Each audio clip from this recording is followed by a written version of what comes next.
Now here's our host, David Hamm. Today I'm joined by Chris Buescher. That's how you say your last name, right? I mean, I know I've known you long enough, but yeah, it's Buescher. Buescher. I mean, easy enough. I Yes. guess it's way simpler than it looks. So. Yeah, I guess I never really asked you that question. I mean, I got you signed my hat back in 2015.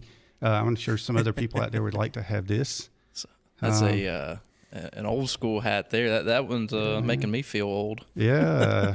I mean, did you get one of these? Yeah, I have a couple of those ones. Couple of the Victory Lane hats from that year, and I've my wife will tell you she hates my hat collection, but I've got them stored everywhere. So. Same here, man. Yeah. I'm also joined by Phil Cavalli over here to my left, and he'll be reading some of your comments and questions and such. So I hope y'all enjoy the show. I'm really excited to have Chris here because it's been a little while since I've seen you, because you left the Ford camp for just a couple years, but you got back. Yes. We made it back home. Yep. So it was a trying year coming back to the Ford camp and back to Roush Fenway, but at the end of the day, it was excited to be back in a blue oval. It was I've always been a Ford guy. I've got several Ford pickups that swap out driving day to day. It's something that I just I've been a fan. I've enjoyed racing Ford since I started in stock cars and never really did anything else. So it was a strange couple years away, but glad to be back. And I wish it was under more normal circumstances, but we're making the best of it and we're getting there. Well, how cool is it too? You get into that. Let's see, the 17 car, which is the I was trying to think of a cool whatever. The car's been around forever, and it's won a lot of races. So what else can you say? Because I remember Matt Kenseth were driving at the 17 Visine and the Busch Series with his dad and Robbie Reiser and John Reiser and them guys. Oh yeah. That was always cool to see. I always went over and talked to them every chance I got. Yeah, so the ARCA car was number 17 through the years, and some of that was to show appreciation for Robbie Reiser, who between him and the Reagan family, David and Ken Reagan, and trying to help me kind of get my foot in the door and get started. And big time auto racing, I guess they were ones that had a huge hand in it. So we ended up running the 17 number through all of our ARCA races with the Rouleau brothers team up in Midlothian, Illinois there. So it's kind of neat to come full circle, come back to the 17, back in a Ford Mustang for the first year, and also back in a Fastenal Ford Mustang, which is actually where I ended my last Roush Fenway race when you got the hat at a Homestead that year. So yeah, it was it's kind of funny how it all works back around. I remember you complimented my hat because it was a nice blue Fastenal hat the day that you came by the shop. Yeah. And going by Fastenal, and we got a really cool deal on some good stainless bolts and stuff too. So Phil's seen all my bolt collection. Yeah, it's beautiful. I'm gonna have to check this one out then, huh? And I got some of my Fastenal bolts still in the package, and I was like, do not mix these up with my other. I said, well, I guess I can take a magnet and go through and figure out which ones are which, but please don't get them mixed up. Yes. So you get to frequent the local Fastenal stores from time to time too, huh? Yeah, I like them. All right, so tell us, just start from the beginning. You were born on this day, and what the weather was. I'm kidding. Like you were born in Texas, right? So I was born in Florida. But so I still claim Texas as home. I was really young when we moved, and I grew up in Texas. Went to school out there until I moved to Charlotte when I was 16. So right before 16. And when you moved to where when you were 16? So I moved into Kannapolis. When I left Texas, my family was pretty deeply rooted in there. I've got two younger sisters that were pretty heavily involved in extracurricular activities as well. So it wasn't really a situation where my family could just up and take off halfway across the country. So I ended up moving in with David Reagan's parents and his older brother Adam. So. It was one of those things where, and Ken was talking, he's like, well, if you're really serious about this, you have to be in North Carolina. Like, this is where you're going to have to be. And, him and my dad were talking, and it's like, man, that's just not really something doable. We said, well, just send him out here. He said, we'll put him to work in David's shop. We'll get him to homeschool and finish out his high school at the house. And if he'll cut the grass and keep the yard up and keep up with his schoolwork, then we'll give him a room to stay in and try and help him get his foot in the door. So that's cool. Ultimately is how it ended up. It was a very unique situation when you go back and really think it through. So it is kind of different. It was a lot of fun to do it that way, and really started going over to Roush to help in the pit stop practice area. Go down there and just clean wheels, glue lug nuts, and go down there, drive pit stop cars. It would be full Wednesdays, and they'd run 3 cars at a time back then. So it was getting pit stop practice in and getting to know a couple people, and got to know Robbie Reiser pretty well through that, and ultimately that's what helped get the that development program with the Rulo brothers going. Isn't his the pit road there named after him, right? Reiser Way. Yes, Reiser Way. Yep. Yeah. From my understanding, they said Reiser wanted a pit stop practice area, and Jack didn't, but they said Reiser always got his way, so they named it Reiser Way. That was going to be my comment about it. I'm pretty sure he most of the time got his way. Yes, for sure.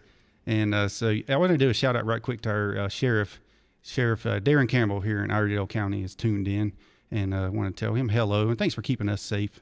And my buddy Gary Flattery's up there in the Ozarks. You ever been up to the Ozarks? In Iowa, I think they are.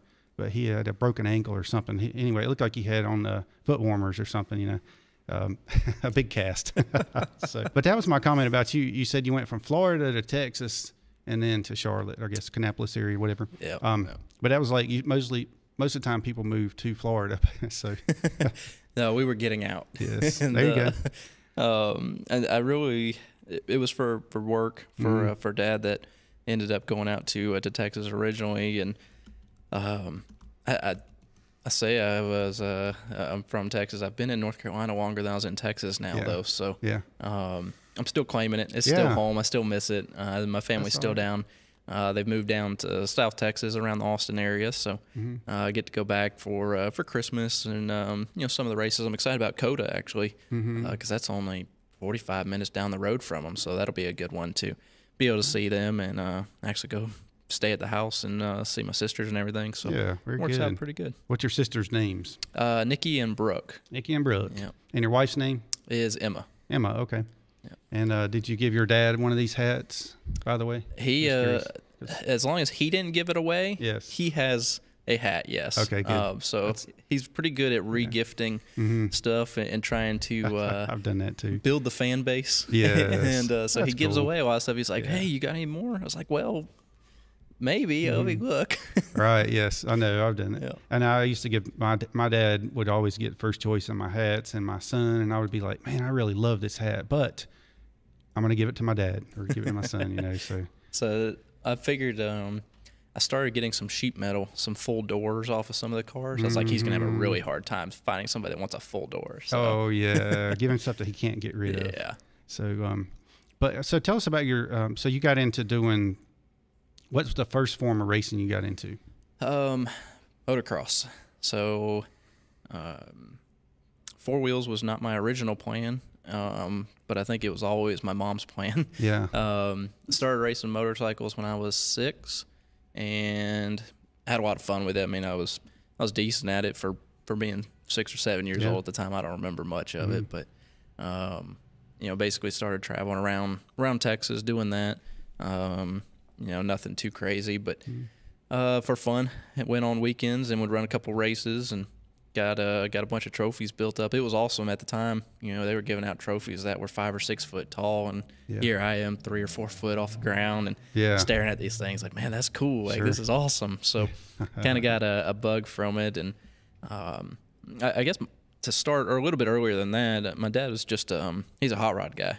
So he's always had stuff in the garage that he's been building or messing with. So I can remember back, he built a 67 Cobra kit car from basically scratch. Ended up building most of their own components along the way, him and a buddy, and he finally got done with that thing. It's been probably 8 or 10 years ago now, but he was building that my entire racing career. He was working on that car, trying to get it ready. So it was something that just got to watch be built from the ground up. And before that, it was all kinds of different things, Chevelles, and Does he still have it? He still got it. Yep, he still got it, and now he's on to a '56 Ford pickup. Okay, nice. Yep. Would you say he's one of your biggest influences? It sounds like pretty much. I mean, yeah, definitely. That's definitely what got me interested out on anything with wheels or a motor or both. Yeah. Ideally. Yeah. Well, that's cool. So then you started racing in what series did you start in? So after Legend Series. Yeah. Legends. So after motocross, went into bandoleros and Legends cars. Yeah, I kept wanting to say Bandoleros, but I know we'd mentioned that. So. Yeah, so I did run bandoleros for several years till I was 12, old enough to get in a Legends car. So, so the motocross stuff got a little, I won't say it got more dangerous, but I took a trip over the bars and got run over by a kid that was behind me, and didn't hurt me, but scary. Scared my mom. Oh yeah, well I understand. So I think that was the big push to get into a different sport. It was kind of, we'd also moved from the Plano area up to Prosper, and it was farther away from both motocross tracks. So it was well over an hour, and I think it was the ultimatum that my family sat down and gave me. They're like, all right, look, you got football, you got, and I don't remember the other choice, basketball or baseball, whatever they were. Yeah. It's like, man, I don't want to do any of that. I want to go racing again. So yeah, there you go. They gave me that spill a couple times, and finally told them, I was like, it's not me. I want to race something. So got in the bandoleros, 4 tires, roll cages, seat belts, all big hitters with mom and dad at the end of the day. So sure, yeah. That was 9 years old. And 10 years later, we were in an ARCA car testing at Michigan after the repave, running 215, 220, something like that. Wow, yeah. It was insanely fast after the repave. That was actually right before they went to the spacers in ARCA. So okay. Were you driving was that a Robert Yates engine in that? Oh, or? yeah. Okay. Yeah. So all of our entire ARCA career was in Roush Yates engines, whether they were. We actually went through the transition of the D motors to the FR9s in ARCA when it was several years ahead, I guess, on the Cup side. But that was a big retrofit, I remember, for the ARCA cars, getting all that figured out. I'm sure, yeah. And I remember going through that with some of our, on the engine side, of course, yes. Hey. Hey, bud. How you doing, man? I'm doing good. Good. This is Nick Ramey. Remember Nick Ramey? Yeah, so, what's going on, Nick? Hey, buddy, you doing all right? Oh, yeah. Yeah, we're just getting started here. I figure it's just getting started. Have you got into the ARCA stuff yet? We're just getting into a little bit of ARCA stuff, so that must be why you're here. That's right. That was a good time, and I seen my text say call right then. That was perfect time. Yeah. No, I think, man, we got a couple tens of thousands of miles together, rolling around the country, racing ARCA. We didn't have that luxury of flying anywhere back then, so we got our seat time, our steering wheel time in vans and pickup trucks. Yeah, well, flying that was almost unheard of. I mean, you know, we got in the White Dually and we went. Yeah, that was it gave you a whole new appreciation for getting on a plane and flying to a Pocono or a Michigan nowadays. Yeah, we definitely logged some miles. I'll tell you what, Chris, you've done a heck of a job, buddy. I'll tell you, everybody in our shop's really proud of you. I appreciate it. I've had a lot of fun through the years, and appreciate your friendship and everything we did back in the ARCA days. It's a lot of fun. We got to win a lot of races there too, so that was always makes it a little bit better, right? And go get a championship at the end of the day. So I guess at some point, and you got all the time you got to spend with the Rouleau brothers. Yep. Got to learn a ton from them as well, and all the traveling with them as well. That was the story's going to have to come up before too long. From the ARCA year 2012 when we won the championship, right? The hose clamp that you were able to tighten and keep water in the thing so that we could finish every lap of competition that year. That was that was as close as we got ever. Was that Salem race there? Yeah, it was pretty scary. I think they red flagged you, stopped you on the backstretch there, right? Yeah, boy. So we were leading, and we got wrecked with some lap cars, and knocked the tail off. That was a rough one. I think the spoiler was about hanging off in the back. So, but there wasn't a straight panel on that car. No, there was. Actually, I believe to this day there is a picture of that car in the parts room at Roush up on jack stands in post-race tech because we still finished second with it. So that was was one of those never give up stories right there. Yeah, we got pretty scared. We could see the car on the backstretch, and we were looking really good with the binoculars, and we saw water running out the front. And I'm like, oh my gosh, we're in trouble. we got to get it in. And Gary called it in, and we raised the hood and took a screwdriver and was able to tighten up that clamp and keep you going. Yeah, pretty wild when you think about it now. So I had this pretty wild. I had this image up here. Can you see that, Chris? Oh yeah. Yep. Let's see if I can get it back on the screen here. And that was Michigan. Yeah. Yep. Nick sent me some of these pictures, and I was trying to get them to stay on the screen, but anyway, there it is. Yeah. So there's Nick, and so tell us who the rest of the guys are here. I know there's Nick and. Let's see, who do we have there? I think it was Michael Reardon, right? I can't quite see the screen, but that would, there. Yep, Michael Reardon. Yeah, we used to call him Tree Stand. Tree Stand. I completely forgot about that. Remember that? Yeah, I completely forgot about that. Because he fell out of a tree deer hunting and blackened both of his eyes and come into work, and they said, what happened to you? Yeah, fell out of a tree stand. So that was his new nickname. Yep, and then let's see, we got Nick there. He holding half the flag, and then the Rouleau brothers. Yep. You got Gary was crew chief, and Rusty was car chief, and between the two of them, Gary's son David and a bunch of help that came in after their real jobs during the week up there in Midlothian. That was a pretty neat operation. That was Saturday night racing at its best. But on he had some good guys, didn't he? Absolutely. I mean, some really good guys that helped him.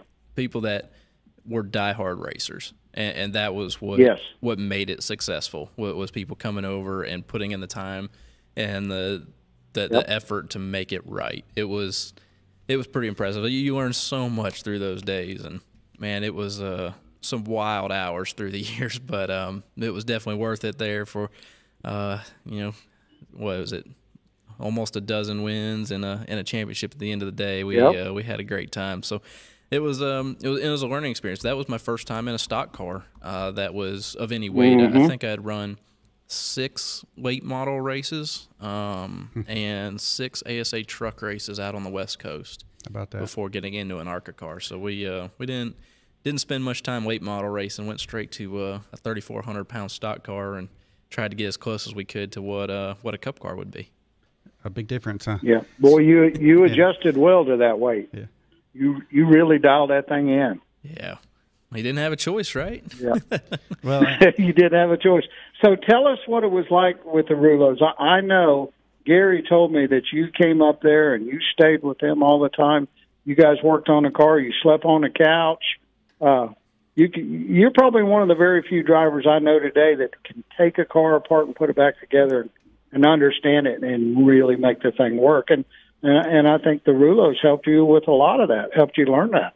Yeah, for sure. I mean, I've never shied away from working on any of my race cars growing up. I've liked to be out in the shop and helping Dad with any of the hot rod stuff or the race cars, whatever it was, and I've always liked understanding what it is that makes it work. And so when we got to go ARCA racing with the Rouleau brothers, they were based out of Midlothian, Illinois, which is just south of Chicago. So I basically went up there for a couple months at a time and went to work in the shop. And I got to learn more about ARCA cars, about big cars, stock cars, and started tearing them down, maintaining them, Tell you what I learned really quick is I didn't like fixing grill screens or front fenders. Yeah. You learn really easily that you needed to take care of that stuff, because it wasn't like Legends Car Racing where you unbolt a bumper and throw a new one back on and go again. It's a lot of time and it's a lot of work. So I learned a lot about taking care of equipment. So I did get to I wasn't on a couch for very long. I ended up with a bedroom up there. So they had a spare bedroom there at the shop. I stayed up there through the summers and back and forth a little bit through the year. Not flying, of course. It was a 12.5 to a 14-hour drive back and forth. But got to learn a lot about the race cars. I think in I believe it was 2012 again, so the last year there, last full-time year, we put, I think it was 19 or 20 different chassis on the racetrack in a season of ARCA. And that was with a second car that was more than part-time but not full-time, right? It was, I don't know, 3/4 of a season. So we were hustling. I mean, we had so many different chassis that had to be built, and so much stuff had to be swapped over car to car. You just got into a rhythm. You figured it out how to make it quick. And how to make sure you checklisted everything so that you didn't have any problems when you got to the track, and that's what let us run every lap that year. We won a championship and won a couple of races along the way. Yeah, that was incredible, Chris. That was an incredible year. I mean, Roush Fenway gave us what we needed. Gary put it all together, made it all work. I mean, it was Roush Yates engines. I mean, Dave built a lot of them. Mr. Hamm there, I built a lot of them. I mean, it was a pretty awesome year. So it's one of the cooler stats to tow, I guess, to brag about. I don't like to brag much, but that is something that had never been done in ARCA history and hasn't been yet again. So not only does that mean we never had a mechanical failure, we also never finished a lap down in a full season. So that was something that's very, very difficult to do and has been for a very long time. We were able to get it done. So that was it's something it can never be broken, right? It can be tied, but it can never be beat. So and you had the best. That's a good fact. It can be tied, but it can't be beat. That's pretty cool. And you had the best engine guy going with you too, taking care of the engines. Oh, Nick definitely took care of us week to week. So. Yes, and you were busy back then too. You had tons of motors out there to run through at the racetrack. Yeah, a couple times there at Daytona. I think between Wayne Canner, Michael Reardon, and myself, and Kenny Majors, and a few of the other guys, I think we had 17 cars at Daytona twice. And that was back in the days of plug checks, right? Yeah. We actually had to do the clean cuts and pull plugs out after several runs. Yeah, it was a lot of hard work, but it was a lot of fun. It was very rewarding when we had a chance to win all the time, and that's what it's about. Yeah, and that's it. You're not going to win every week, but to have the opportunity to, and to know that you're going to have the speed or the equipment or the people or all of the above to have that opportunity. That's what was fun. It was fun rolling into the racetrack, and everybody there knew they were going to have to race you for that win that day. Yeah. I mean, just good times. Yeah. Well, I know a lot of them. They're like, man, Buescher's here. He's going to be tough to beat, And I'm like, man, I love to hear that all the time. Yeah, absolutely. Yeah, I know Nick was working his tail off. Every time I saw him, he looked like he was just getting – I mean, he's always going and going and going, though, and he's still come out and play softball with us and all this stuff. I mean, he's the toughest guy I've ever worked around. I can tell you that. He'll play third base, and he'll get balls nailed right at him, and he just swoops them up. I mean, so anyway. See, engine guys, I don't envy y'all. I was just trying to protect myself. Yeah, there you go, Nick. All right. Well, Nick, thanks so much for calling, buddy. And appreciate all right, you got it. And thanks a lot, Dave. And you take good care of Chris here, okay? Oh, absolutely, man. Good talking to you, Nick. We'll talk Have to a you good soon. night. All right, buddy. Thanks, Nick. Good night. Bye. Bye. Oh, yeah, Nick Ramey. There's not many around like him. Yeah, good people right there. We got a gentleman that keeps commenting here. You might want to know. He says you are one of the few that can build a car from the bottom up. That's Stephen Knipe. Oh yeah. You remember him in the ARCA days? Yep. So he wants you to recount the last lap at Road America. Oh yeah, that was okay. So that was 2013. So we only ran 4 races with the Rouleau brothers that year. So I was running. We ran a couple early in the year, and I ran, I believe, 6 or 7 Xfinity races that year. And then when we weren't racing on those 11 or 12 weekends, I worked in the shop at Roush and was the interior guy for the 16 Xfinity cars. So a busy year. But the 4 ARCA races that we ran were Daytona, Road America, Salem, and New Jersey. And so Road America, it came down to the last lap. We were running 3rd, and we'd been competitive the whole time, and we were close. We were right there with the other 2. We went down into turn 5, and I remember going in there, and it was Chase Elliott and Andrew Ranger decided to see who could break the farthest down into that corner, and I was probably 3 car lengths back, maybe 5, somewhere right in there. And I remember I drove in to my absolute max braking point, as far as I could go, and still make the corner. And when I got on the brakes, they had not hit the brakes yet, and they were several car lengths ahead of me, right? So I knew something bad was going to happen. And about that time, Chase turned around backwards. He slid in to turn 5 backwards, right up against Andrew Ranger, who ended up locking him up and went off, missed the corner completely, both of them. Yep. And basically all we had to do was turn left and finish the lap. At that point, you're like, all right, we're good to go. And then look up and didn't realize that Ranger did not lose that much time. He checked up, got pointed back, and was coming hard, and was very good at driving into the corner and using those passing zones and the braking zones. So we ended up grabbing that win there in a pretty spectacular fashion in the closing laps. Wow. And I remember, so we went to victory lane. One of my ARCA patches actually fell off of my Xfinity suit, so I ended up getting fined for that. So it basically was a net zero on the weekend. Yeah. And then I had to cut short our victory lane, so not our victory lane celebration, our victory interviews, because I had to go down to turn 1 and spot for Billy Johnson, who was running the 16 Xfinity car right after the ARCA race. So I did not have time to thoroughly go through all of the interviews. We got through a lot of the big ones, but they were rolling around the track, and I was like, guys, I have to go. Like, I hate to be that way, but I got to go grab a radio. I got to go spot. And I ended up having to run down to the bleachers down there in turn 1 and got ready for Billy Johnson to run that race in the car that I was working on at the same time. So, yeah, it was a very wild couple hours. So you won was it 2011, you won the Rookie of the Year, is that right,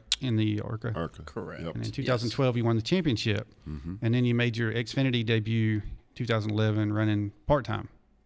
Yeah, so it was my Xfinity debut was not planned. That was I ran 2 races that year.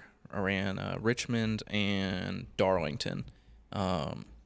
Just off of Trevor Bain was driving the car full time. Mm-hmm. Yes. And I think he got bit by a spider or something, I believe. I can't remember exactly what the circumstances were. Right. Yeah. But ultimately, we were getting ready to go to Salem that weekend of Richmond, and we did go to Salem. Yeah. But we got a call, flew to Richmond.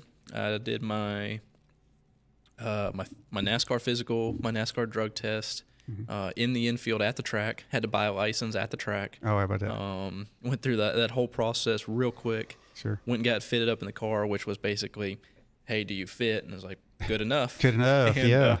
I'm sure that was exciting for you. Went and ran a race. Yeah, it was. So it was it was a whirlwind. Like I didn't hardly know what hit me. Yeah.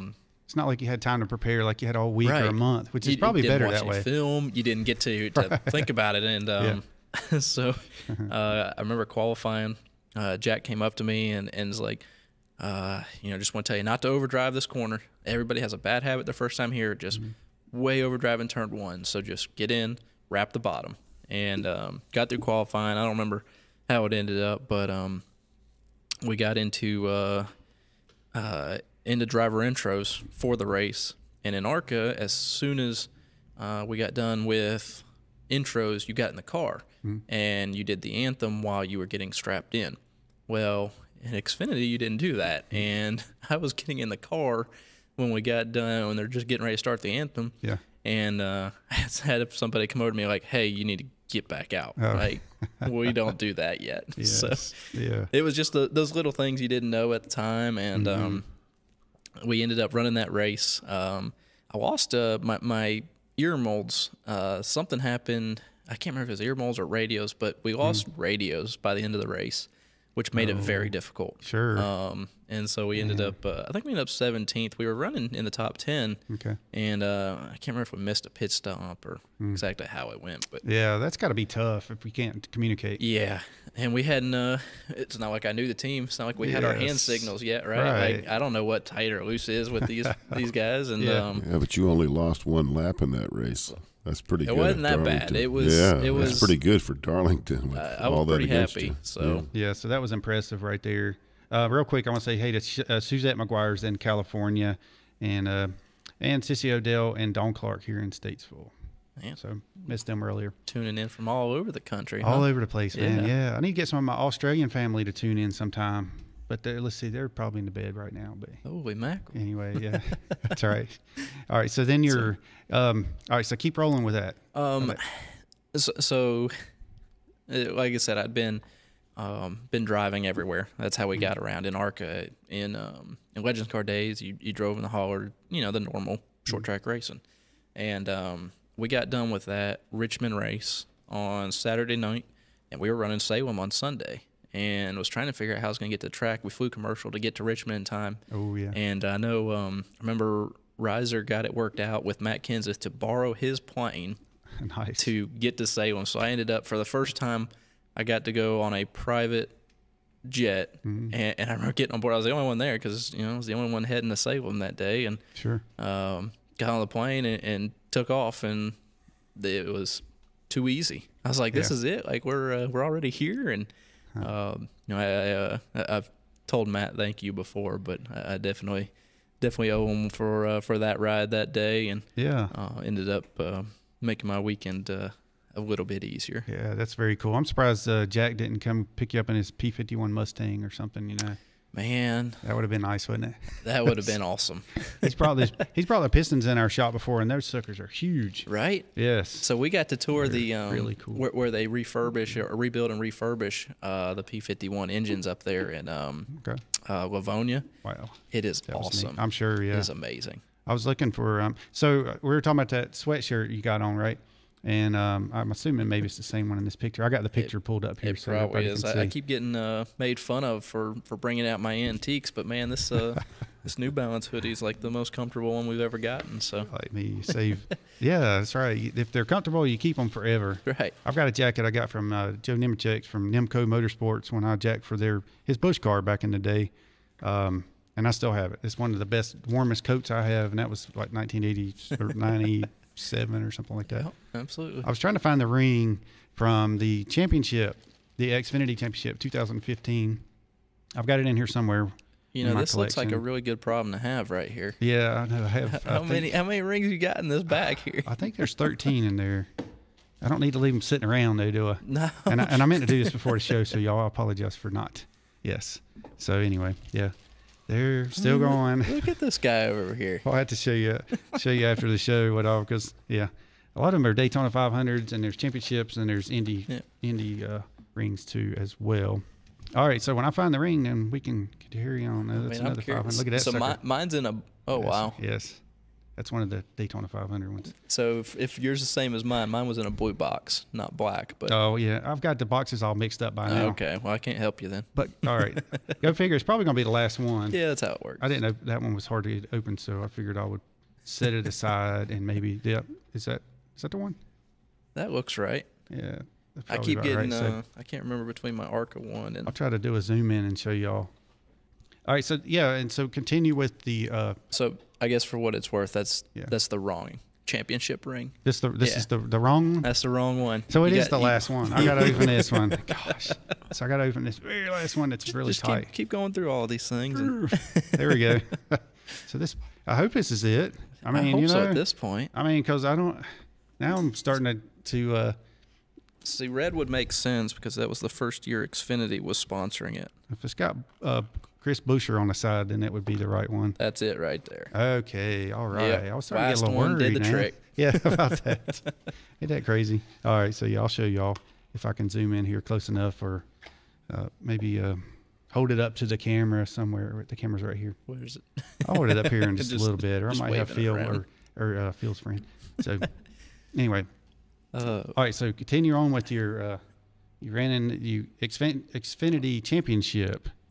So, which is where this picture's from when you come by the shop. Yeah, we got to come celebrate with the engine shop after that one.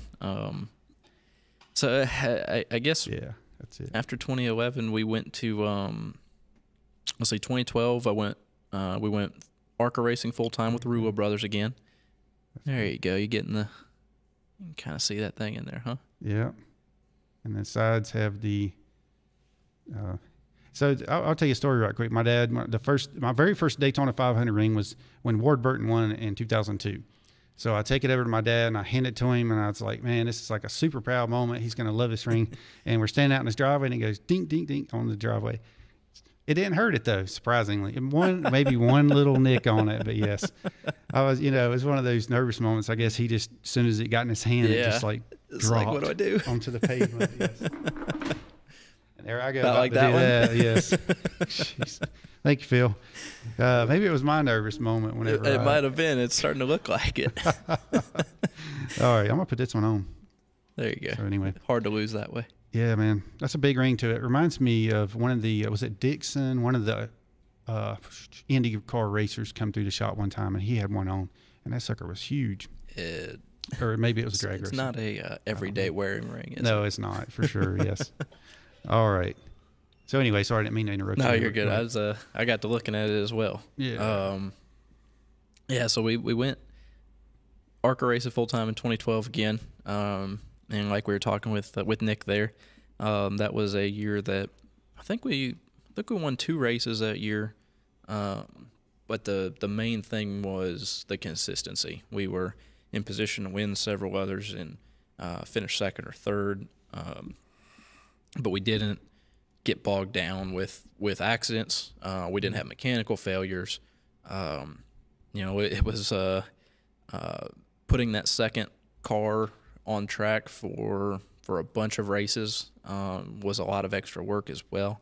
And it wasn't like we had a full-time, just full team of people at the shop working on these cars every week. It was the two Roush brothers. It was Gary's son David, myself, and then we had a circle of guys that came over and volunteered their time, from body guys to Bill doing a bunch of the electrical to trying to think of what else, but all the different things that went along with trying to keep that thing rolling. It was amazing how well it worked. Yeah. And how many hours we worked. Those were 80, 90-hour work weeks. Get in the van and drive to the next track and do it all over again. So it was very busy. It was rewarding at the same time. It was fun at the same time, as exhausting. Like, there was just so many different things that went along with it. But at the end of the day, it was awesome to be able to stand up on that stage at the end of the year and be able to hold a trophy and get that ring and say that we were able to do that in the most efficient way possible. So yeah, pretty neat. 2013 was the part-time in both series. We ran those 4 ARCA races. I believe it was 7 Xfinity races. And when that came up, I told Reiser, I was like, hey, this isn't going to keep me busy enough. Like, I need something to do. Yeah. So I'd really like to come work in the shop if that's an option. you know, I know there's probably some liabilities in there that aren't necessarily ideal for y'all. I'm not the first Roush driver to work in the shop, but I was the first one to ask to work in the shop and not told to. Yeah. So mine did not come from wrecking race cars, which was a good thing. That's what I was going to mention. I know that sometimes that happened. Yeah, that was the riser boot camp, right? If you wadded up several race cars, you got to go figure out what it took to build those ahead of time, and you're going to respect them a little bit more at the end of the day. So, so I ended up being the interior guy for the 16 car, which meant that I got to put my own seat in the car, which was awesome because I knew I was going racing. And at the end of that weekend, I had to pull my seat out to put someone else's in, which was not fun. That one hurts. Yeah. So you think back on it, I think we had 6 or 7 drivers in that car throughout that season. Myself, Billy Johnson, Marcos Ambrose, Ryan Truex, not Junior. I always get that mixed I know, up. because Martin and Junior, right? He ended up practicing the car for one of the drivers, so we had to fit in a bunch of different guys to fit in this thing to run it, and that ended up falling a lot on me, and again, was difficult to put different driver stuff in the car that I wanted to be running. But what goes along with this other question is Rachel asked, what is your favorite paint scheme of a race car you drove? That's a tough one. When you look at my paint schemes through the years, we didn't ever run one for a year. We never had that one sponsor that covered the entire season. I mean, we've run. I had 12 fire suits from 2015 in the Xfinity Series. 12 different branded fire suits. That's not including the second and third ones of some of them. You know, so there's so many paint schemes I could go through, but probably I'm a green fan. Got my lime green cup that I had to get done just to say it was green, and there you go. But I really liked the yellow and green Advocare car that we ran at Darlington on the Xfinity side. And it's kind of funny. We did that was when Throwback Week was starting to build the momentum and get real big. And so we decided to throw out a teaser and make everybody guess what was coming. Yeah. And we didn't really put it together that we weren't doing a throwback. We were unveiling a paint scheme, and it was yellow and green, and it had no decals on it whatsoever, right? Okay. And so everybody went straight to John Deere. Chad Little throwback right there. Right, yeah. And everyone was really mad when it was not a throwback. Yeah. It was still one of the better looking cars that I had, one of my favorite cars that we've put on track. But you could think about the Days of Thunder.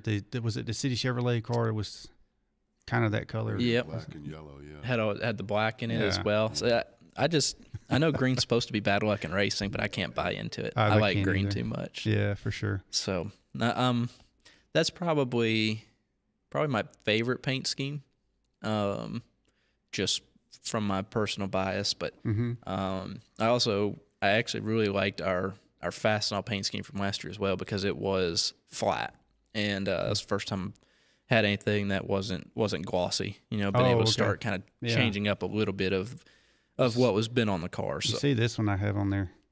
I've got that one on the screen. Can you see that? Yeah, there you go. Yeah. That's so a pretty it's kind of car. hard to tell from pictures, but it was the flat black actually has like a ghosted in gray honeycomb design, which you really can't get from TV or a lot of pictures. So there was actually some really neat details in that paint scheme that you can't see until you're really up close. Is that the same one, pretty much, possibly? That was it, yeah. So that was our Fastenal paint scheme for the majority of last season. The Speedway still got glossed over, you know, trying to get rid of all that drag. Yeah. All right. What about a favorite track? Bristol. Oh, yeah. Concrete Bristol. Oh, okay. So Bristol is by far my favorite. Darlington's second in there, but Bristol, I absolutely love that place. I have from the first time I've run there. and we've been fast every time. You know, that helps, right? You know, as soon as you get your good run at a racetrack, that's strange because a lot of drivers shy away from Darlington. There's only one other driver I've ever heard that really likes Darlington. That's Ryan Newman. Yeah, that's a driver's track. So you like that challenge. And Bristol's not easy either. No, neither of them are. Yeah. But I love Bristol because it's what you grew up racing, right? It's the closest thing I can get to Salem from the ARCA Series. It's my favorite to see. Salem wasn't as polished and not quite as smooth, or there's a lot of different words here. So but those are two tracks that when I was jackman for Kyle Petty, he said he should fill up Bristol with water and stock it with bass, and then he said the same thing for Darlington the next week. Yep. I actually just saw that video clip. I think it was earlier last week. I just happened to see that little video clip. I don't know. I got on a YouTube kick, but yeah, there you go. So I love Bristol, and then Darlington. I love the challenge because it is different on both ends, and I know it is Ryan Newman's favorite track. So you know we go there. We both have high expectations. Sure. For last year and this one coming up, and we get to go there more than once now, which is pretty exciting as well. Here's my. I gotta be careful how I say it. I want to go dirt racing in the Cup Series. I think a race is going to be awesome. Sure. I think it's something that I've wished for since my first Cup race.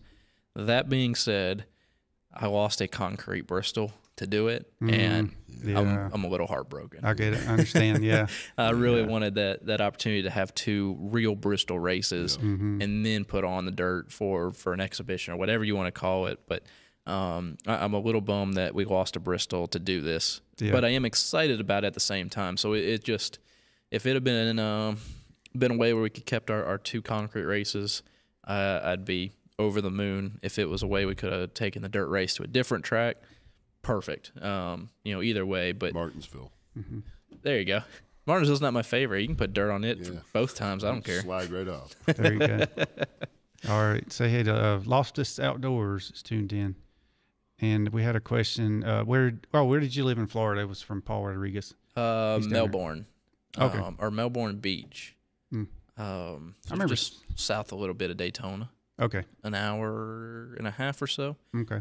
I remember when we go down for the old speed weeks when you had a couple days of nothing going on, I remember driving down to try and find the house that I guess I came home from the hospital to, and there you go. Try and check it out. I don't think I ever found it, but I just drove down there just to say I did it. Yeah, very good. I was down there looking around for the best damn garage in town, the Smoky Unit place, that had burned down. Yeah, so I saw it before that. I was down there with Ken Reagan, and we were riding around.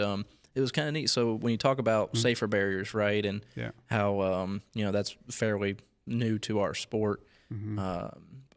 I'm almost positive what we could see over the fence was a prototype of a safer barrier using tires. Okay. That had been designed by Smokey back in the day, right? So I remember seeing that and Ken pointing that out that's something that he had talked about a long time ago, but not been able to, I guess, implement.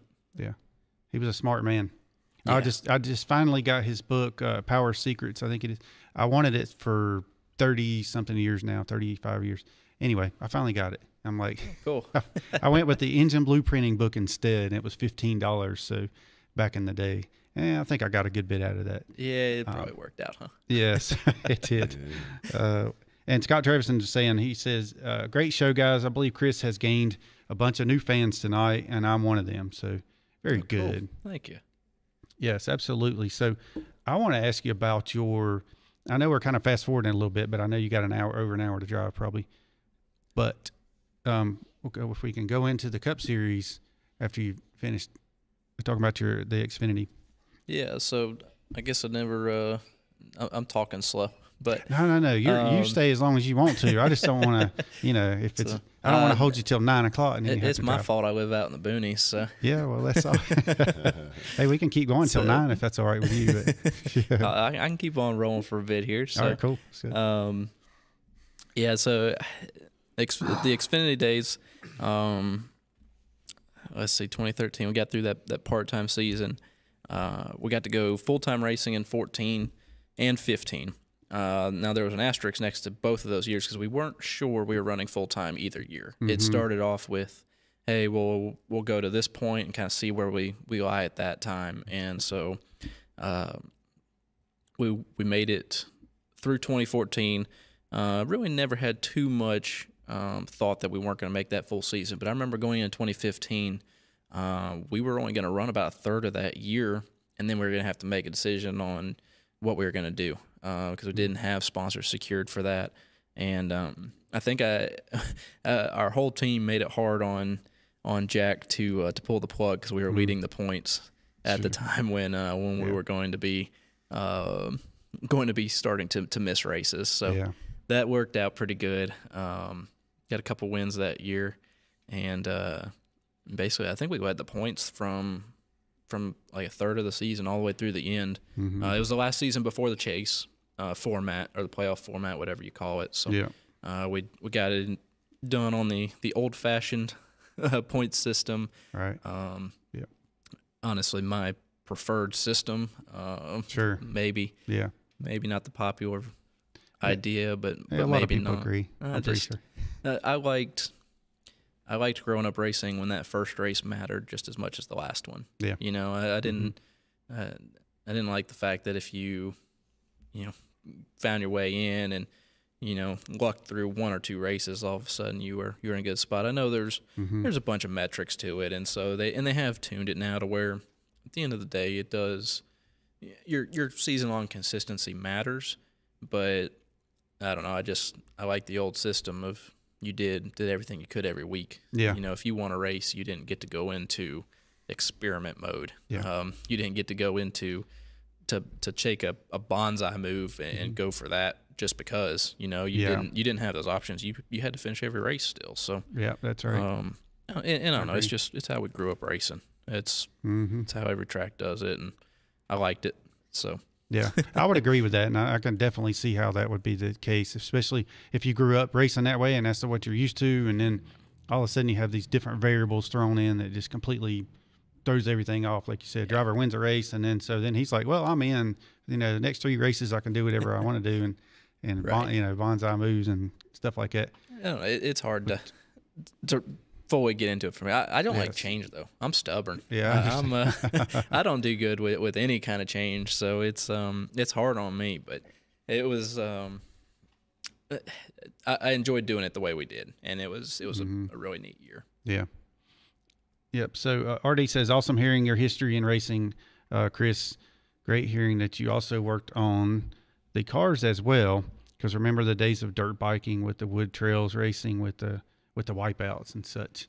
And I know some of the other drivers, John Hunter Nemechek, I remember actually seeing him. He was probably 3 years old. His dad was already taking him to dirt bike tracks and stuff. Okay. But some of the other drivers I know started out with 2 wheels, but I used to make fun of him. But one of the guys I used to work with, he raced like Road Atlanta and all that stuff on these bikes where they put their knee down on the ground. I'm like, dude, you're crazy. See, I would never do that. Yeah. All right. Oh. Yeah. So you were, what I want to ask you about when we get to the Cup Series is, I remember watching that race. It was on a Monday though, because it was like rain delayed, I believe, if I'm not mistaken. Yeah. It was already delayed a day. We all go to the break room. We're watching it as the shop because I was building engines for you back then, of course. And then it was kind of strange because you were in, I don't know what building you were in, but it was like it was you and a reporter and a camera, but all your crew guys were somewhere else, and it's just kind of like you hanging out in there, from what I remember. It was Pocono. Still one of the most strange endings to me. And when I look at the end of that race, we knew rain was coming. That was inevitable. There was this massive storm, and it came and it flooded the garage, and I'll get to that in a minute. But we knew it was coming, and everybody did. So everybody started peeling in the pit, thinking they still had plenty of time before the system got there. Well, what nobody knew was the fog, and so everybody had pitted. Well, then this fog starts rolling in. We were a little bit off sequence already from a flat tire. And so Bob Osborne made the call that we were going to run it out. We were going to run it long and see if we could, get one of those bands from that rain system coming in and try and sneak a win out of it. So we were running second, and Jamie McMurray, I'm almost positive Jamie McMurray pitted, and he was leading. And so at that time, the fog had gotten pretty thick, and spotter comes over the radio, says, "Hey, I'm having a really hard time seeing you back there now.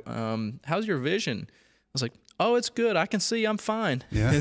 and I realized as soon as I said that was the wrong answer. Oh. I was supposed to talk about how bad the vision was and how I couldn't see, but because we were getting close on fuel as well, and so we made it. Yeah. I think we made it 3 or 4 more laps, and then it legitimately got to the point where you could not see. Yeah. Pocono spread out a lot anyway, but from the spotter stand, our spotter could not see turn 3. Yeah. So imagine turn 1's non-existent. The backstretch doesn't even exist. Yeah. It got so foggy that they couldn't spot. So they had to throw a yellow.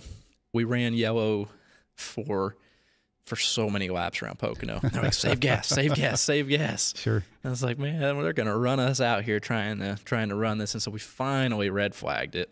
Came down pit road, and we're standing out there, and you're looking towards turn 1, and it's not there. You just you're sitting there staring at it, and you're like, man, I really need this fog to stay here until this rain gets here, because I knew the rain was coming. Yeah. And so we're sitting out there. Next thing you know, all the other crews start tearing down pit boxes. It's like, okay, we got to be close to calling it.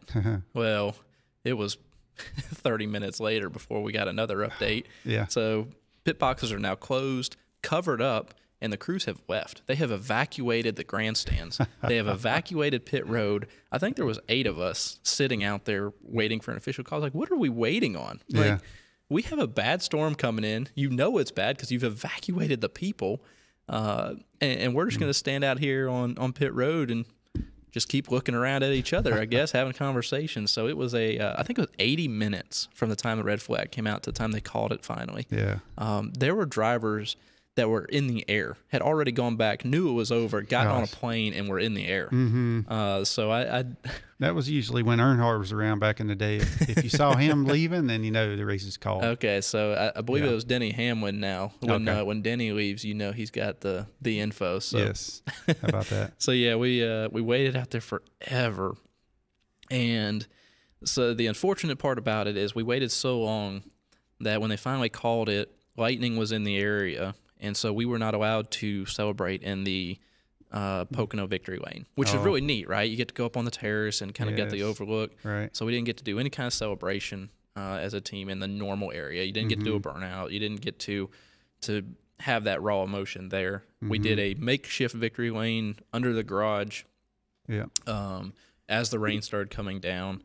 It was still pretty neat, right? Because we had just won our first race. In our rookie year. How did that feel? I mean, that had to have been amazing. Oh, it was pretty wild. I mean, Bob Osborne was smiling from ear to ear. Everybody on that team, it was so cool for Bob Jenkins in front row.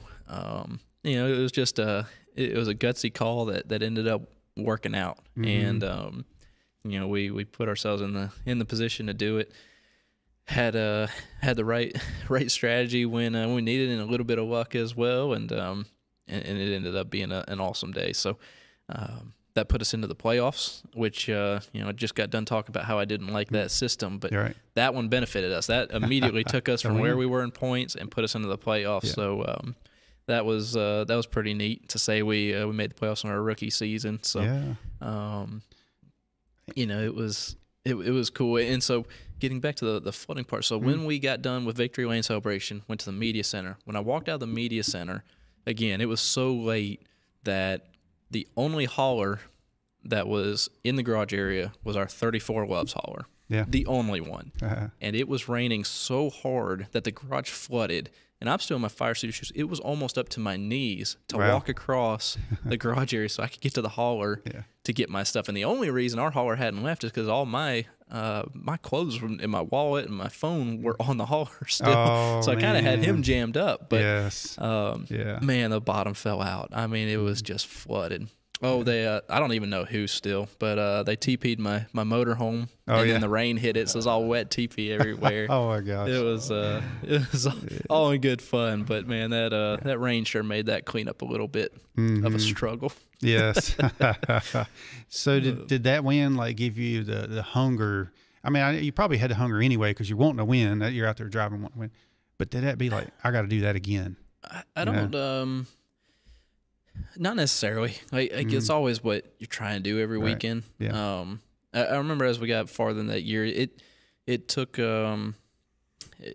it took us into the playoffs, right? And so now we're trying to figure out, all right, how can we make ourselves go past the first cutoff? And so we I don't think Bristol was in the playoffs yet. We went down to Bristol, and I think we ran 3rd or 4th there that year, and that was the most competitive I'd been at Bristol in a Cup car, which was still a rookie season, right? But the first time around, we were decent.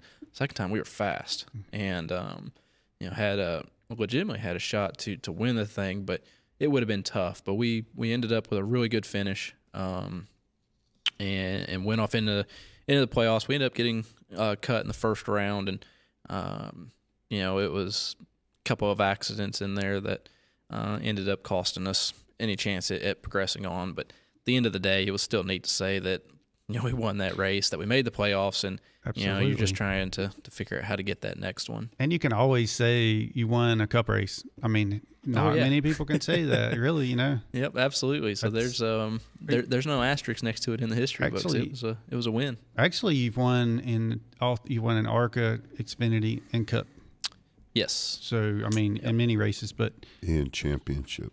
Yeah, championship. We've got championships in 2 of the 3. NASCAR champion. Now, the Cup is next. Hey, when NASCAR and ARCA merged, I was like, all right, did that just make me a 2-time NASCAR champion, or all right, yes, or do we still get to say, or do we still say 1 and 1? But that was a little tidbit I tried to use. That's very cool. And I just got a message from Andrea. I was talking about John Hunter, and she just sent me his phone number because I was going to try to get him to come in here. So we'll get him on here soon. There you go. And then we had a question from Jim Dooley. All right, so Chris, he says, what an awesome driving past. I can hear your voice and the passion or you have for the sport. You were born to race. The very best to you. Very good. Jim Dooley's up in Virginia. Okay. And a great Cup win, Chris. Suzette says McGuire was super thrilled for you. Yeah, I definitely appreciate it. It was unique, right? And still chasing that next one now. So yeah, we were excited in the engine shop. I mean, like you said, it just drug out, and and it was like, man. And then, but for you to get your win like that was, I mean, you to get a win. We're always happy to get a win, but that was very cool, especially when you're just like when David Reagan got his win, he got a win at Talladega. And I guess in a first Cup wins is what we like to see that as well. Right. Always, because I mean, we're used to winning so much all the time. With Kansas and I can tell Edwards by the rings out here. That's right, and Biffle and all these guys. But man, when you see a younger guy come in there and win one like that, it's for me as a photographer awesome. Going to Victory Lane, I was always so excited to see a first-time winner. I remember I was there for yours, but it was a deluge of rain, and sadly in that garage stall, it's not nearly as neat, but it's still a win. One of the neatest wins, first-time winner I've ever saw was Scott Riggs at Nashville. I mean, early 90s or something like that. But, yeah, first-time winners are always really neat to see. Now, one of the questions we had was that we know James Buescher is your cousin. Do you ever get to race against him in your career in NASCAR or, growing up? We almost never raced against each other.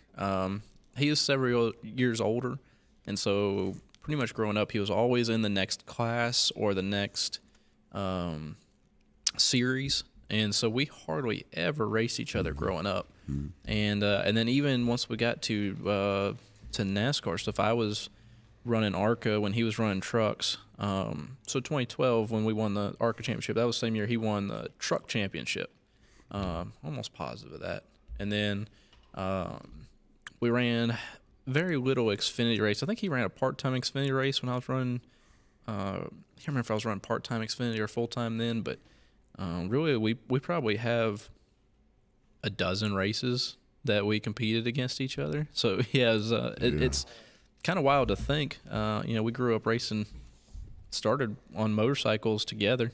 We ran both motorcycles, piled them in the back of the truck, and took off. So I don't know how we didn't race against each other more growing up. Well, he never progressed to the Cup level. He went to Xfinity, and that was it, or? I believe that's correct. Yeah. I can't remember if he. I want to say he made some Cup starts, but I can't tell you for sure. Yep. So did you have a? In my notes it says you had a horrifying barrel roll at a super speedway. Horrifying. Who put horrifying? I know, that's why I was trying to remember if it was that. That was like a free ride at the carnival, man. I got pictures of that. Is that right? Yeah. So y'all see it. This is probably a stupid question. I'm sure this is probably and I'm not going to ask the question, but I'm sure this is what people say. What was going through your mind whenever this was going on? Nothing. So, really? Grass, sky, or whatever. The worst part about that barrel roll, well, one, Talladega still uses it in all their advertising, so get to relive that a lot. Okay. Two was, we were behind the wreck that happened. Mm-hmm. We had checked up, and somebody, I can't remember who it was. It was Brian Scott. I got a photo of Brian Scott right under your car when it was up in the air. I know that. Oh, I don't know if he was the one that hit you. No, he wasn't going to hit me though. Okay. I believe it was a net. But I believe somebody turned a net checking up. Basically, the jam up behind the wreck is what caused us to flip. So we got right reared as we were on the brakes, slowing down, and it was one of those, like, you didn't even know what happened. You know, I'm sitting here holding the wheel on the brakes, and you're looking out trying to find out what's going on. And next thing you know, the thing turns hard right. Lift off. And it just it picked up immediately. The left side's dug in, and it took off. Oh, yeah. And and the thing that I remember is a couple people that I talked to that had rolled over, they're like, man, it just gets silent. Yeah. And it was the absolute truth. There's no noise when that thing is upside down in the air. Wow. And it didn't hurt at all. The flipping and the movement, there's no sudden stop. So there really wasn't any pain to it. Mm-hmm. We landed back on all fours. The window net wouldn't come down, so I actually went out the roof hatch, which is why we have roof hatches everywhere now. I think they were trying to get rid of that, but it's a good thing to have for sure. I think I proved that we need it just in case for some of these races. Yeah. And then the next week, I rode around for driver intros in the back of a truck with McMurray, and he asked me, he's like, man, what was that like? It's like, what do you mean? He's like, being upside down. I was like, how long have you been in this series and you've never been upside? This is my first year. I've already gotten this out of the way. I was like, come on. So I remember just being upset by that, and it wasn't rational to be upset for him not being upside down before, but I was like, man, right, yeah. I was like, I shouldn't, as a rookie, be explaining to a veteran, a couple years from retiring, what it's like to be upside down in a stock car. So that one irked me a little bit. Sure, yes. I remember talking to David Reagan. I went up to when they moved to the shop, which was Sabco back in the day, right there in Lakeside Park. And it was right after I think the 10 car was on top of him or something. But anyway, and there was just like sparks being shot right in there on him. And I don't remember where it was. I should probably remember that. Is that Texas? It may have been. Kansas, I think. Kansas? Yeah. Okay. And but his experience about that, he was pretty much getting blasted by all these just right. Yes. Oh my gosh. Sparks. So you just sit there and I'm gonna take a grinding wheel and just lay it on a piece of 2x here and yes. Yeah. Perfect. But I'm sure did any reporters come up to you and say, hey, what were you thinking about while that was happening? Oh yeah. Yeah, that was questions for weeks after that. Sure. How are you okay? What was it like? And I was like, well, I mean, it's just, honestly, it's like a roller coaster, and it wasn't on the tracks. So my buddy we were talking about earlier, the one that races on, he'd done some flips around on his motorcycle, whatever. He's done a lot of that flipping on his motorcycle and broken all kinds of bones and stuff, right? And that's what I said. What goes through your mind? Is it like grass sky? Oh, he's joking with Is he doing them on purpose? Oh my gosh, he's just crazy. Okay. He worked at the engine shop. He was an engine builder. His name, we called him Crusher. Okay. Steve Blackwell, yes. So maybe he'll watch this show. But we used to pick at him all the time. He would start explaining what he was doing on his bike, and he'd be doing this. I got a little video of him doing this. Anyway. So yeah, I could never get on a street bike, for one. Yes.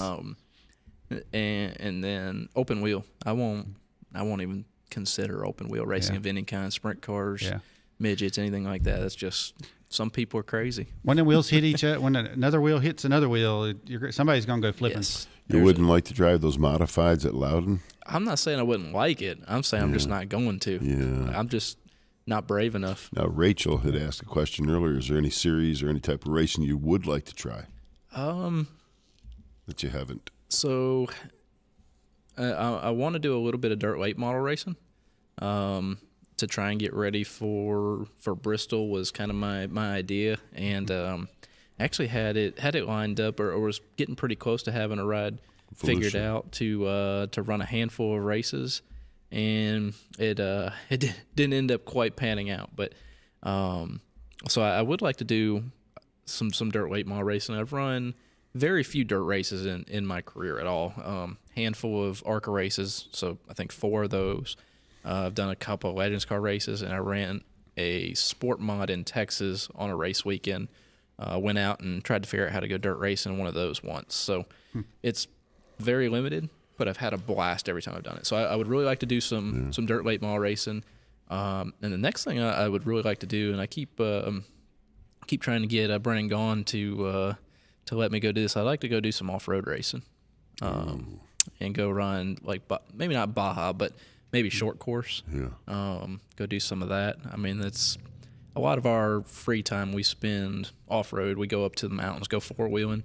I don't know. It's something I like doing. I guess I never got that whole off-road motorcycling out of my system completely. So Sure. I got a couple of different dirt racing that I Four would wheels like to is do. better than 2 in the dirt. It is. I'm convinced of that. Safer. So you're out there near your Hari, out that way. Yeah, we are right down the road from Uwharrie. So we don't go in there much. It's really rocky, so you can't get much speed up on the razors that we usually ride. Yeah. But I tell you, so for our program vehicle from Ford Motor Company this year, I got the new F-250 trimmer, and so it's got, from the factory is lifted. It's got lockers and limited slip up front. Nice. And factory 35s. I was like, man, Yeah. it's like we got put on quarantine. Rock climber. And I was like, man, let's go into Uwharrie. Let's go test this thing out. Yeah. And they ended up closing Uwharrie. And Oh, so my I wasn't able gosh. to do it until I think the last week of quarantine, right before we were getting ready to go back racing. They opened it back up, and so I actually took the truck through there. And you should have seen the people in Jeeps that seen a full-size F-250 climbing up these trails. Yeah. And they couldn't get their phones out fast Oh, enough. I was gonna mean, say, they're yeah. sitting there taking pictures, laughing at Sure. us. And here we go, just cruising right on by them, right up the Yes. top of the mountain. That's cool. And we got to the top, got out, took some pictures. Like, all right, let's cruise on back down. And so we're coming back down. It's the backside of Daniel, which is the hardest trail there. We were going down the easier side of it. And the people that whipped their phones out and were laughing at us, they cut a tire on the way down. Oh, So we there you got to return a little laugh and try and help Yes. them out. And so I guess we do like to go play around Uwharrie a little bit, and that Tremor flat out impressed me. Honestly, that was pretty neat to take a I saw your full size in there. Oh yeah, I bet that was a blast. Your skid steer, too, right? Saw some on your Instagram. Oh, did you see my post from? Yeah, was it yesterday? I think it was yesterday Yesterday. or sometime. Yeah, I sunk the skid steer. My wife didn't know about that until this morning. She's seen my Okay. post. She's like, what did you do? It's like, well, you were at your parents', and I was trying to clean up around property a little bit, and I buried it. And so, which it was raining. I knew better, but of course. And so I went and grabbed a chain and hooked to the bucket. I got myself out quicker than I really know what to do with. So it's all good. Yeah, those things are a lot of fun, aren't they? It's a blast. Yeah. That is probably the most useful piece of equipment I've ever had. Just being able to do all kinds of stuff on it. Yeah. And as we get settled in out there and try and get the farm up and running, it's come in handy. You got a bush hog for it? Not for it. Okay. Got a little bush hog right behind the tractor. Yeah. But I really... Those work good on the front of the skid steers, too. I've thought about it, but I don't think I have a way to run a continuous flow through that one. Okay. I got to look in and figure out how I can do that. Yeah, there you go. But yeah, I want to thanks Chris so much for coming in, hanging out with us. And I mean, if we can keep talking about stuff, but I know I don't want to hold you up either. So. Oh, you're all good. I appreciate it. So it's good talking through some of that stuff. And man, it's I don't realize it wasn't that long ago. You know, you're only talking 8 or 9 years ago, and a lot of this stuff really started in stock car racing. So it's going quick. So young, huh, David? I know, exactly. You're talking to guys 30-some years, and we remember, Apparently, I've hit my head a couple times because my memory is not as good as it should be for 10 years ago. Well, I'll tell you what helps my memory, though, is doing this stuff right here, because every time I have someone come in and we start talking about back in the day, different things, stories come up, and I'm like, yeah, I remember that, you know, because I was there a lot of times, and but then it just, I don't know, it just really helps. I can see that. You'll remember it. The older you get, you're I'll remember the highlights more. Yes, you will. Maybe not the full story, but I'll remember the highlights, and I'll make up what I forget. Well, and if you forget, then come on here and watch this. Yeah, there you go. Because it's always going to be out there. I didn't ask you about the Gen 7 car. How do you like that? I mean, you don't have to, whatever. So I got to run it at Daytona at the end of last year, but I was by myself at Daytona. So, you know, they only have one car together, so there's no drafting. You're not going to go fast enough to the point where you're going to push the limits of it. So I can't say that I got a lot of feel for much of it. There's probably two things that I was pretty impressed with. One was the brakes.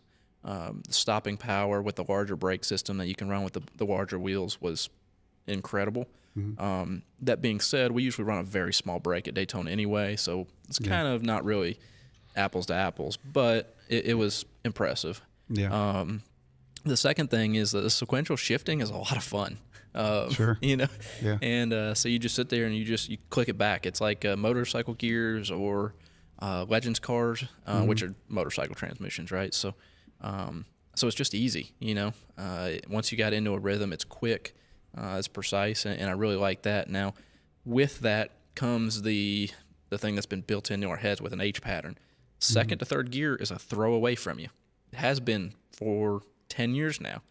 So when you're in second gear with that sequential shifter, it takes everything in your power not to come up through the gears and slap it forward into first. I mean, it is very difficult. I could have ended that test very quickly with one wrong move. So that will take some getting used to. I promise there will be mistakes made trying to get used to that sequential shifting. But it is really neat. And I believe it was a 5-speed. And I believe that's locked in now. So I know they talked about anywhere from 6 to 7 or something. So yeah. Do you think it's going to make a big difference on the road courses as well? From what I understand, the road courses are going to be way different. Okay.